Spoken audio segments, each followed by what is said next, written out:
not aware of what happened there. जो हुआ है, जो पब्लिक डोमेन में सभी को पता वो हमको पता है, उतना ही हमको पता है. So it is a very sad incident. But the Navy will inquire into what happened, and whatever corrective measures need to be taken will certainly be taken. The ship had a fire, or if you know, and in fighting the fire, a lot of water was used. Perhaps because of that, some of the stability of the ship may have got upset. And so the ship is just tilted to one side and is resting on the jetty. The ship can very well be made upright.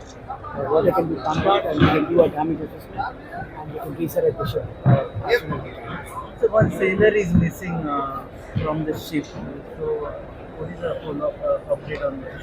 So we don't know where the sailor is.